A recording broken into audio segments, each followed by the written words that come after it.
Gewaardeerde luisteraar, pastoor Frans Hooijenberg van die Kruis Triomfeerbediening.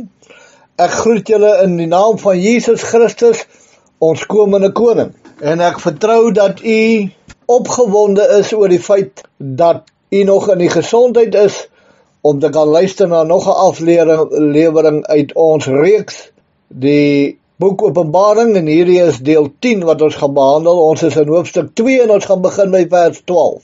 Nou ek het altyd die gewoonte om te sê, ek hoop ek vind u in gesondheid en oorwinning, en dan moet ek sê myself, al vind ek nie in gesondheid en oorwinning nie, mense sê jy ry 'n afgesaagde ou dientjie. Daaroor wil ek net sê dat ek is dankbaar en bly dat diegene wat na my luister op hierdie uitsending kragpunt uit die wete dat maak nie saak in watter omstandighede jy is nie. Jy in Christus, in God verborge is. Moenie dat die duiwel vir jou ander dinge vertel nie. Moenie dat hy vir jou kom lieg en vrees in jou lewe bring nie. Moenie dat hy vir jou kom vertel jy is nie 'n oorwinnaar in Christus nie.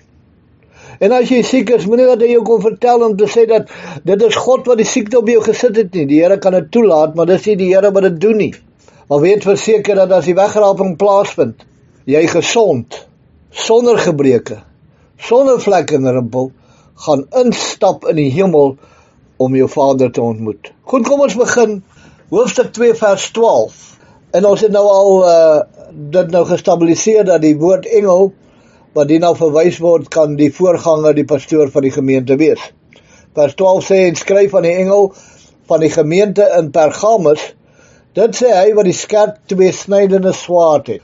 Nou Pergaminia, die stad is geleë noordoos van Smyrna in die Romeinse Asië. Daar was na Pergamus verwys as die groot politieke en godsdienstige stad, ook genoem the Royal City, the City of Authority. Hierdie gebied het onder Romeinse beheer gekom 130 jaar na Christus. Pergamus was die politieke hoofstad van die Romeinse Asië. Dit was bekend vir sy kultuur en opleiding. Die stad het 'n biblioteek van meer as 200.000 boeke gehad. Pergamus was 'n geweldige godsdienstige stad. Hulle het tempels gehad vir Dionysus, Athena, Demeter, Zeus en 3 tempels vir die keiserkultus. Boonbehalwe die het hulle ook 'n spesiale senter gehad vir die aanbidding van Asclepios. Ongeveer 50 jaar voor Smyrna die eer gewen het om die eerste tempel vir Tiberius te bou, het Pergamus die reg verower om 'n tempel te bou vir keiser Augustus se aanbidding. Asclepios, die god van genesing en kennis, was voorgestel as 'n slang. Ja, dis seker maar net wat hy was. Daar was 'n mediese skool in die tempel van Asclepios in Pergamus. Die stad word bestempel as die Lords of the Ancient World. Hier word Jesus voorgestel as die Jesus van skeiding. Die swaard wat die woord van God is, was 'n instrument van beide saligheid as ook oordeel. Hierdie aspek van die karakter van Jesus is baie belangrik vir die Christene in Pergamus, omrede Jesus gaan praat oor hulle behoefte aan skeiding. Vers 13 sê hy, ek ken jou werke in die plek waar jy woon, waar die troon van Satan is, en jy hou vas aan my naam, en het die geloof in my nie verloor nie, self in die dae waarin Antipas my getroue getuie was, wat gedood is by julle waar die Satan woon. Nou, ons het so baie mense wat sê dat die duiwel het 'n troon in die middel van die hel, en Mary Baxter met al haar nonsens het gesê dat die duiwel sê die mense wat in die hel is, gemartel deur warm lava in hulle keel af te gooi en hulle te verbrand en ek weet nie wat alles nie. Maar dis alles nonsens. Daar is nie 'n duiwel in die hel nie. Die hel, en daarmee verwys ek dan na die poel van vuur, is voorberei vir die duiwel en sy engele waar hulle gaan lê, dis hulle straf. Hulle is nie heersers nie. Die duiwel is 'n oorwonne vyand. Die duiwel is nie in beheer van enige iets nie. Hy mag miskien 'n paar sataniese kerke in die wêreld hê. Maar wanneer die Here sy vinger klap, dan moet selfs die duiwel luister. Die Here het 'n bose gees na Saul toe gestuur. Hoeveel van julle weet dit? Die Here het die bose gees gestuur. Die bose geeste moet vir die Here luister. Julle mense wat daar buite na my luister, wat so bang is vir die Vrydag die 13de, en wat nou onlangs die sataniste hier in Somerset West, seker nie nou onlangs, seker laas jaar, tyd gaan so vanaf verby, die sekere dag, ek weet nou nie of het 'n maandag of 'n Vrydag was nie, afgesonder waar hulle sataniese rituele gou doen en teen Christene se gebede, soos 'n huwelike bid, en dit was op WhatsApp en dit was op Facebook. Ons moet nou gaan en ons moet geestelike oorlogvoering doen, dat ons hierdie ding kan stop. Hoekom? 2000 jaar gelede, op die kruis van Golgotha, het die Here Jesus Christus, my God, my verlosser, my saligmaker, het hy die duiwel se mag gebreek, die sonde se mag gebreek. Die duiwel kan nie voor my huis, voor my venster, kan hy kom dans en sy passies uitvoer, en hy kan sy vloeke uitspreek, en hy kan bid tot hy blou word, en dit gaan niks aan my doen nie. Want hy is 'n oorwonne vyand.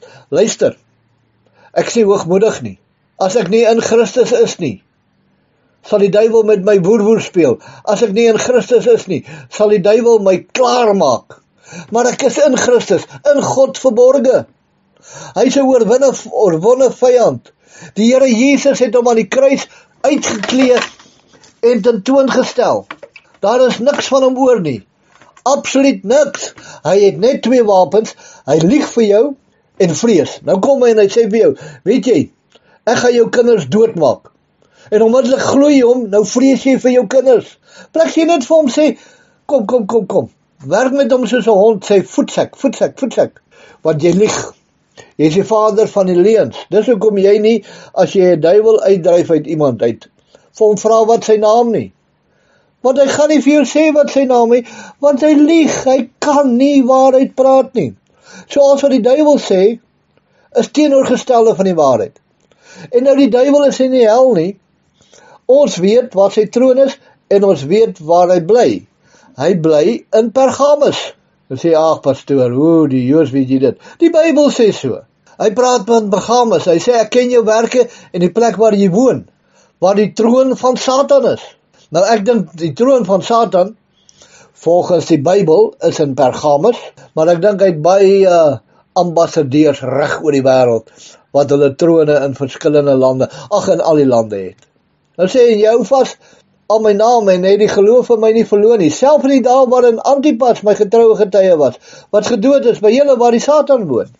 Nou, onsself bevind ons baie keer waar Satan se troon is. En dit is nie te blameer nie, dit is onvermydelik. Maar dit is inderdaad te blameer as ons daar woon. Om te woon het die betekenis van iewers tuis voel. Nie net iewers woon nie, maar dit sluit in om al ons belangstellings daar te hê en daar gebonde te wees. Maar hoe kan die kerk tuis voel op die gebied waar Satan se troon is? En ons kan self sê, hoe kan die kerk tuis voel in Suid-Afrika? Hoe kan die kerk tuis voel in Ierland? Hoe kan die kerk tuis voel in Namibië? Hoe kan die kerk tuis voel? Want daar is oral in die lug trone en heerskappye en magte. Weet jy hoekom is die kerk nie tuis nie? Want ons is pelgrims, reisigers na 'n ewigheid. Dis nie my verantwoordelikheid om mense bymekaar te maak om te bid vir Suid-Afrika nie. Dis nie my verantwoordelikheid om straatmarsering te doen en te marseer van een punt tot 'n ander punt. Dis nie my verantwoordelikheid om skole te boikot nie. My verantwoordelikheid is, ek moet die evangelie van Jesus Christus verkondig, sodat mense kan gered word uit hierdie sondige moeras van hierdie wêreld, want hierdie wêreld behoort, die wêreldsisteem, nie die aarde nie, die wêreldsisteem behoort aan die God van hierdie wêreld, Satan. En wanneer die kerk weg is met die wegraping, gaan dit baie erger lyk, en baie mense, jammer as ek opgewonde raak, maar dit maak vir my warm onder die koller, onder die krag. Dit maak my warm onder die krag oor hierdie ouens wat geestelike oorlogvoering doen. Nou, die 12de en die 13de April, is onder my aandag gebring, het 90 verskillende, 90 sogenaamde tussen hakies godsmanne, saam met Arno van Niekerk, in Senekal by mekaar gekom, met die doel om 'n nuwe strategie uit te werk, om Suid-Afrika te red? Wat het van die Bybel geword? Wat het geword van Jesus se woorde? Lig my op en ek sal hulle trek, die mense na my toe trek. Is die Bybel dan nou uitgedien? Het ons 'n nuwe strategie nodig? Nee. Dalk is een van die trone van Satan in Senekal. Want mense wat kom en sê ons moet 'n nuwe strategie uitwerk, sê daarmee, onbeskaamd, die Bybel werk nie meer nie, die evangelie werk nie meer nie. Nou Satan is die owerste van die wêreld. Hy regeer die wêreld op 'n manier wat hom behaag. Die kerk is uit die wêreld gered om een te wees met die verheerlikte hoof in die hemel. Dis nie God se bedoeling dat Christene in die wêreld gevestig word en hulle self tuis maak in hierdie wêreld nie. Die nuwe apostoliese reformatie, valse apostels, valse profete, hulle reken dat die kerk gaan hierdie wêreld oorneem in die 7 berge mandaat wat hulle het, in elke invloedsfeer in hierdie wêreld inkom, en wanneer hierdie wêreld aan die kerk behoort, dan gaan Christus eers terugkom. Dit is absolute nonsens, dis absoluut godlasterik, dis absolute nonsens. As gevolg van die misleiding van Satan het die kerk egter nie aan die hoof vasgehou nie, maar het aards gefokus geraak. Maar steeds merk die Here op dat die kerk in Pergamus vashou aan die basiese elemente van Christen wees. Hulle het aan die naam van Christus vasgehou en nie by die naam van Caesar gesweer nie. Hulle het ook nie die geloof in hom, die seun van God en die seun van die mens en sy verlossingswerk prysgegee nie. Hulle het nie geswoeg onder die vyandskap van die wêreld wat hulle beslis ervaar het, ten spyte van hulle verhouding met die wêreld nie. En wat met Antipas gebeur het, kon hulle sien, dat die wêreld nie regtig verander het in sy aard, wat sy verdraagsaamheid teenoor 'n wêreldse Christendom betref nie. Nou ek wil nou net hier ook iets sê, net so as nagedagte. As die kerk geroep is om die wêreld oor te neem, hoekom het die 12 apostels dit nie gedoen nie? Hoekom het Paulus dit nie gedoen nie? 2000 jaar later sukkel die kerk nog steeds om die wêreld oor te neem. Dis pateties. Om getrou te wees aan die naam van die Here sal altyd die hart van die wêreld wek. Die Here noem Antipas my getuie. Dis 'n groot eerbetoon aan hierdie getuie. Antipas beteken teen almal. Al het die massa mense hulle laat verlei tot 'n gemaklike Christendom, het hy voortgegaan om teen die stroom te veg en van sy Here te getuig. Dit is merkwaardig dat die Griekse woord vir getuie martyrs is, wat martelaar beteken. Die stem van Antipas kon nie tot stilte gebring word nie, behalwe net deur die dood nie. Dit was ook die lot van vroeë getuienis, soos Johannes die Doper, die profete en bovenal die Here Jesus self. Antipas was vir Christus net soos Christus vir God was. Kom ons lees vers 14 tot 16. Maar ek het enkele dinge teen jou, dat jy daar mense het wat vashou in die leer van Biliam, wat Balak geleer het om 'n struikelblok voor die kinders van Israel te werp, naamlik om afgodsoffers te eet en te horeer. So het jy ook mense wat vashou in die leer van die Nikolaïte, wat ek haat. Bekeer jou, anders kom ek gou na jou toe en sal teen hulle oorlog voer met die swaard van my mond. Ten spyte van die voorafgaande het Christus egter verskeie dinge teen die gemeente van Pergamus. Hy noem die leer van Biliam. Nou hierdie is 'n prototipe van alle valse leraars. Hy kombineer die sonde van immoraliteit en afgodediens om Balak te plesier, die koning van Moab, omrede hy nie Israel direk kon versoek nie. Numeri 22 tot hoofstuk 22 tot hoofstuk 24, asook Numeri 31 vers 1 tot 16. Ek wil hê dat u moet Numeri 31 1 tot 16 op die eie tyd gaan lees en in konteks gaan lees. Dis 16 verse, daar is nie tyd om dit te lees nie. Maar u kan dit lees want u het die Bybel. Hier word ook die leer van die Nikolaïte genoem in hierdie gedeelte. Wat was dit? Dit verwys na onnatuurlike autoriteit en gesagslyne van verdeeldheid wat gemeng was met immoraliteit en 'n gnostiek tipe van godsdienst. Die naam Nikolaos beteken letterlik om mense te oorwin. Die vermaning was nie net teen hierdie twee groepe gemik nie, maar spesifiek teen die gemeentes wat hierdie twee groepe verdra en toelaat in hulle midde.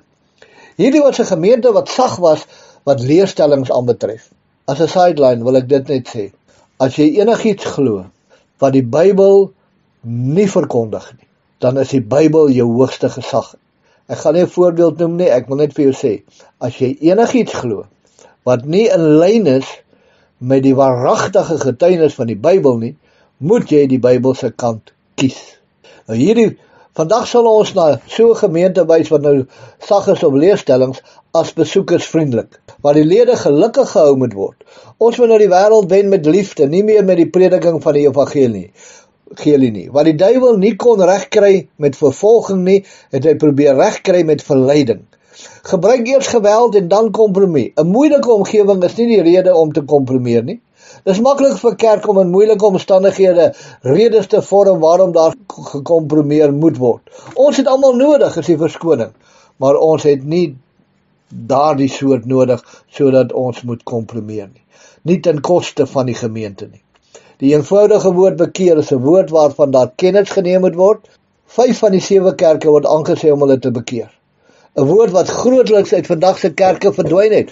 Ons moet onthou dat Christus hier praat met kerke en Christene wat in die genadeboodskap leef na die kruis. Selfs hulle wat onder genade is, moet hulle self bekeer. Die gebruik van die woord bekeer is nooit gekanselleer nie. Tensy hulle bekeer, sal hulle te doen kry met die Jesus van die tweesnydende swaard. Oordeel sal begin by die huis van die Here.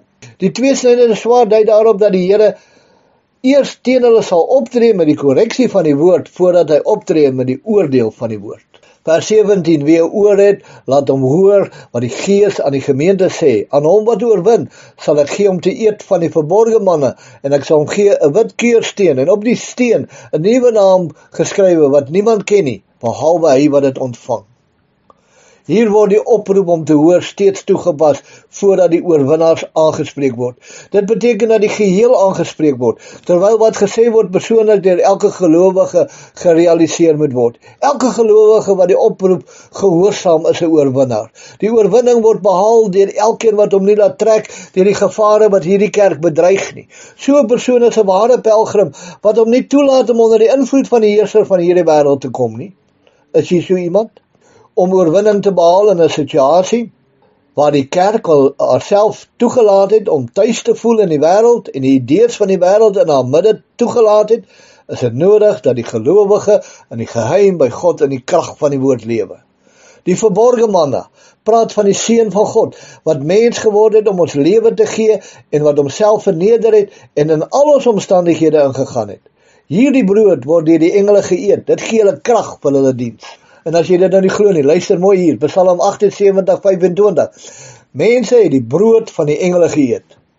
Hy het hulle volop padkos gestuur. Manna uit die hemel is die brood van die engele. Die manna was elke oggend binne armse bereik vir God se volk, gedurende die hele reis wat 40 jaar geduur het. Dit is hoe Christus ons daaglikse voedsel moet wees. Wanneer die kerk in sy hart teruggaan na die wêreld, voed hy homself met Numeri 11:5. Ons dink aan die visse wat ons in Egipte verniet kon eet. Aan die komkommers en die watlemoene en die prei en die uie en die knoffel.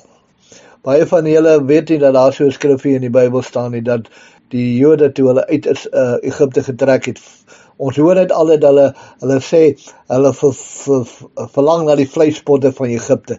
Laat ek Numeri 11:5 weer lees. Dis die Israeliete wat so sê. Ons dink aan die visse wat ons in Egipte verniet kon eet, aan die komkommers en die watlemoene en die prei en die uie en die knoffel. Typies mens. Ons kan dit vergelyk met die televisie, sepiereekse en ponykoerante.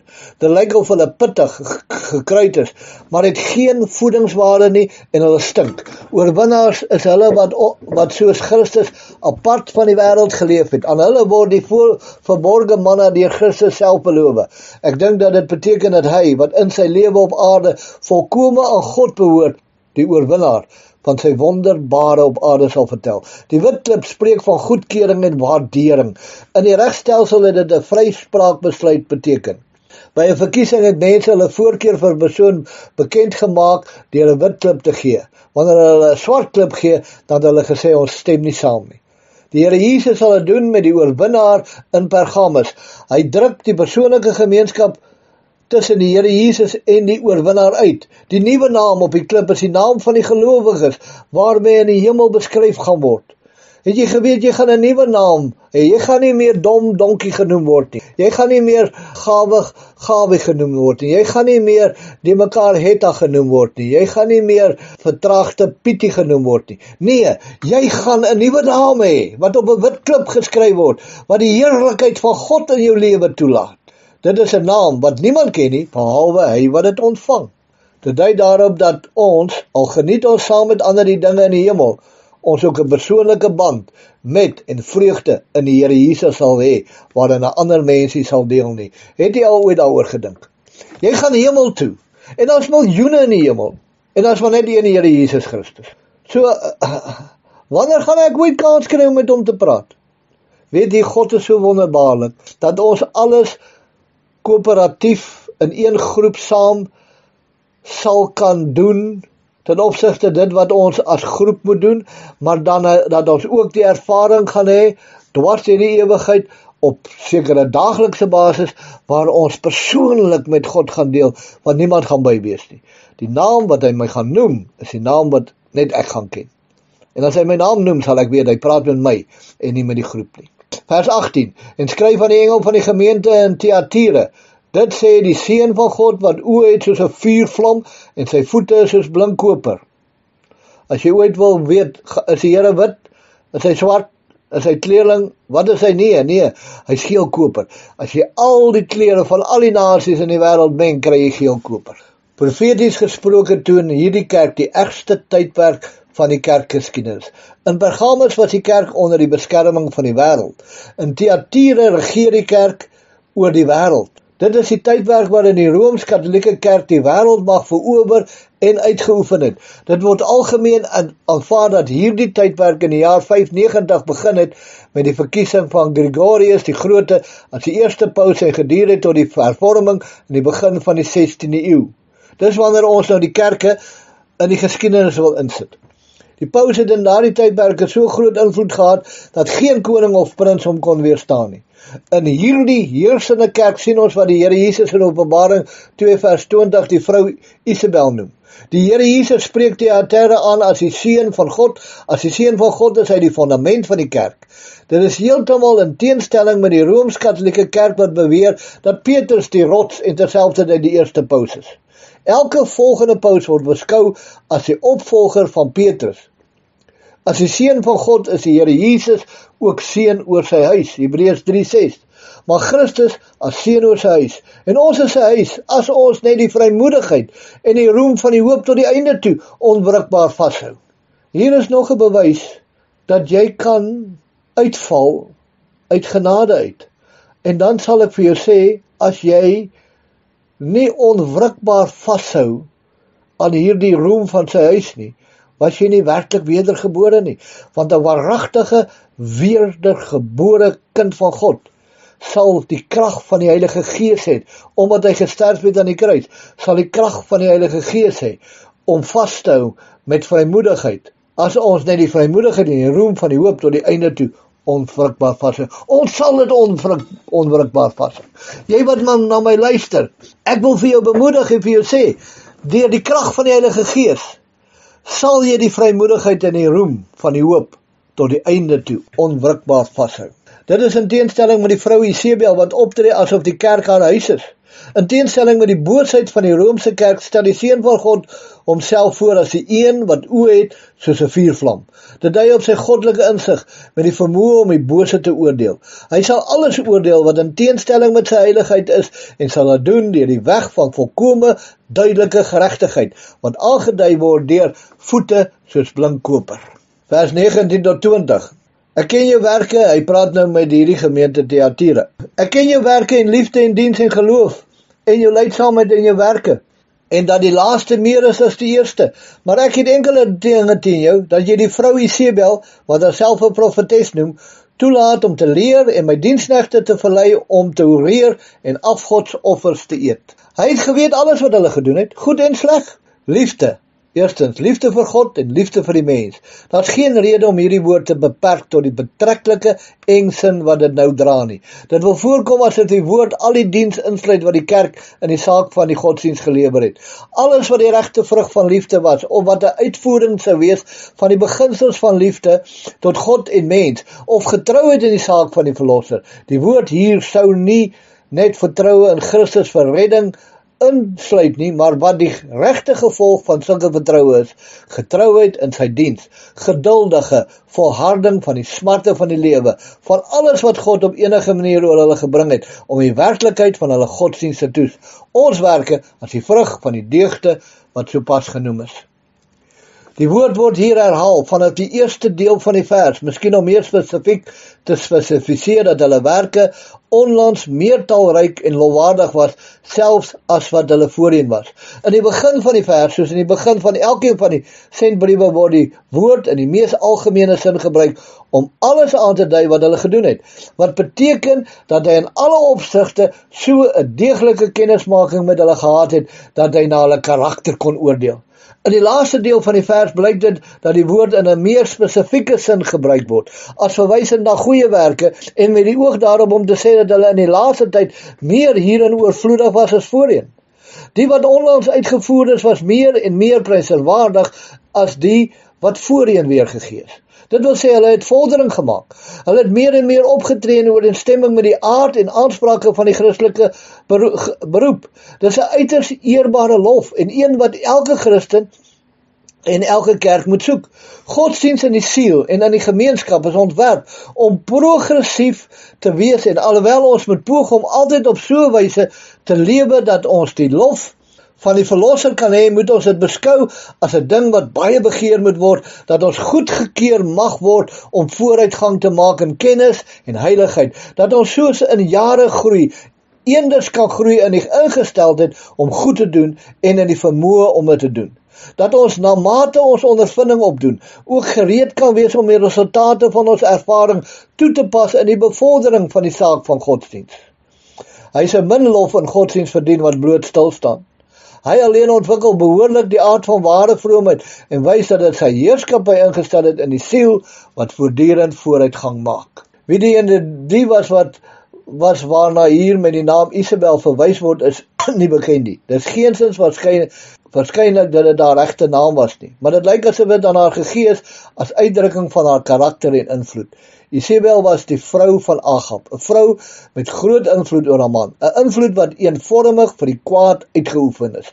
Sy was 'n dogter van Etbaal, koning van Tyrus en Sidon, en het ongeveer 819 jaar voor Christus geleef. Sy was 'n afgodedienaar en in haar swak man oorreed om nie net die aanbidding van haar inheemse gode in te stel nie, maar om selfs 'n afgodedienaar te word en al die middele in sy vermoë te gebruik om die aanbidding van afgode in plaas van die aanbidding te vestig van die ware God. Sy was hoogs begaafd, oortuigend en kunstig, was vasberade in die verwesenlik van haar doelwit, ambisieus om haar mag uit te brei en voort te sit en gewetenloos in die middele wat sy aangewend het om haar ontwerpe uit te voer. Die soort karakter, wat dus deur die terme so hier gebruik sou word, sou die wees van 'n vrou wat kunstig en oortuigend in haar manier was. Ons kan baie maklik verwys en sê, hedendaagse vroue apostels was soos Isabel, wat in staat was om 'n wye invloed oor ander uit te oefen, wat talente van 'n hoë orde gehad het, wat 'n deeglike voorstanding van dwaling was, wat gewetenloos was in die middele wat sy aangewend het om haar doelwitte te bereik, en die neiging van wie se invloed was om die mense in die afskuwelike praktyke van afgoderry te lei. Elke sentiment van ons aard laat ons voel dat dit reg is om te verwag dat as 'n vrou enigstens op 'n openbare wyse onderrig gee, sy net dit wat waar en heilig is moet inskerp. Sy moet 'n voorstander van 'n rein lewe wees. Ons is geskok, ons voel dat daar 'n skending van elke beginsel van ons natuur is en 'n belediging teen ons algemene mensdom as dit anders is. Dit is nie dikwels dat persone hierdie leerstellings leer sonder om te beoefen wat hulle leer nie. En die feit dat hulle begeer en ontwerp om op hierdie manier te lewe, sal algemeen verantwoordelik wees vir die feit dat hulle sulke sienings inskerp. Die gebruik om die feeste van afgode by te woon, het algemeen gelei tot die losbandigheid, en hulle wat brutaal en sensueel in hulle lewens was geskikte onderdane om oorreed te word om afgodsfeeste by te woon.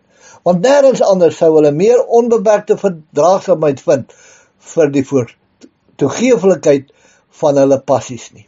Baie dankie Here dat U die Heilige Gees vir ons inligting gee en dat U die Heilige Gees vir ons openbaring gee in die boek Openbaring, en dat ons deur die openbaring, wat nie gaan oor die antichrist nie, maar wat gaan oor Jesus Christus en hom as oorwinnaar, dat ons kan weet dat U is in beheer, en U hou die tye in U hande. Ons dank U daarvoor in Jesus naam. Amen. Gewaardeerde luisteraar, my tyd het uitgehardloop. Ek gaan met die volgende uitsending, gaan ek begin Openbaring hoofstuk 2 met vers 21 tot 23. Ons is nog steeds in die boek Thyatira en ons sal dit van daar af vat. Al wat oorbly is om te sê, wandel waardig die roeping waarmee jy geroep is. En Maranatha, Jesus gaan weer kom en dit mag dalk vandag wees. Is jy gereed? Maar as hy verdoef om te kom, mag die Here met u wees totdat ons weer gesels in Jesus naam. Amen.